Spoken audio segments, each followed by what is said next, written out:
So I'm out on the road, staying at a hotel suite, and I thought this would be a good opportunity to show you the Cheerson. I often fly him around the hotel when I'm bored and to keep my flying skills up. So here he is, and you see I have a face on him, and I call him Tiny Tim. So let's turn him on. In the back here, we'll put on the switch there, I'll put him down. Now on the controller, we'll turn on the controller. And now, just like some other drones, so you have to bind the receiver to the craft. So we flip it up, bring it down, and now he's ready to go. So let's take him up in the air.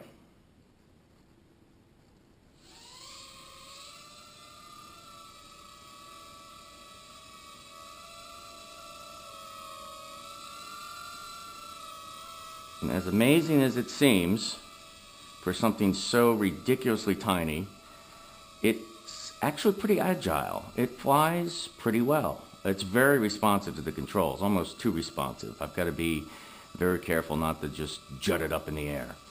But let's do a little flip here. Let's move him over here and hit the controller. There we go. There's a little flip. He flips in all directions. So let's do another one forward. There we go. All right, I'll bring him back here a little ways.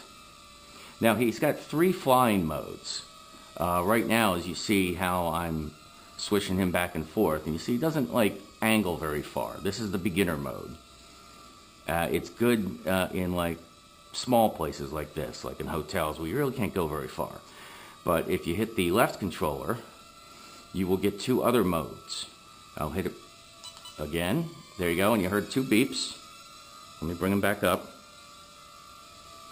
Now you see how I've got much more agility out of them. And then I'll do one more mode. That's the sport mode.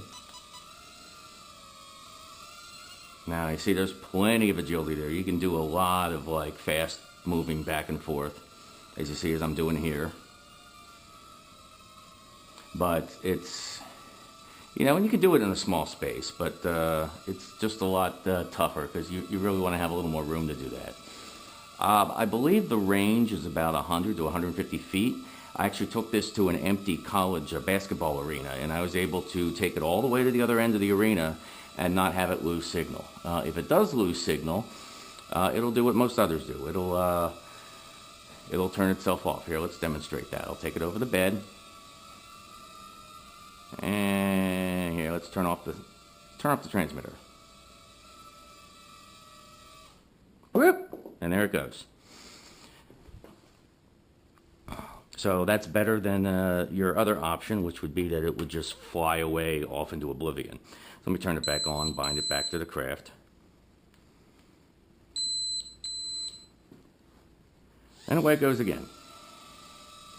As you saw that it fell from quite a bit of a height there, even though it was on carpet. Very durable little guy. It comes with 4 extra sets of propellers, and they just simply pop on. I find that it can take hits in the walls very well. It's very good at that. And the only thing I've seen is that occasionally a prop will get bent, and you'll figure that out because suddenly the craft will want to lean to one side or not want to take off at all or turn over on itself. That means you've got a bent prop. But again, for $21 to $25, it's amazing. And you know, it's good to, like I said, I use it in the hotel just to kind of keep my flying skills up. It's you know, have a little bit more fine control, and it's kind of fun to show people.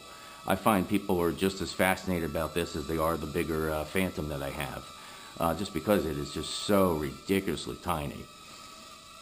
And you'll get like a couple of minutes, only I'd say maybe about 7 minutes out of it before it needs a charge. But the good thing is it charges within like 10 to 15 minutes, so you're back up and running rather quickly.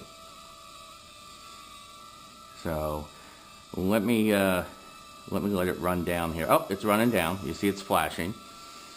So here, we'll see what happens as it runs down. Now it's running down. And see, it kind of decelerates and then eventually turns itself off. And flashes telling me I have to recharge. So anyway, there you have it. Like I said, the Cheerson CX-10. Great little guy.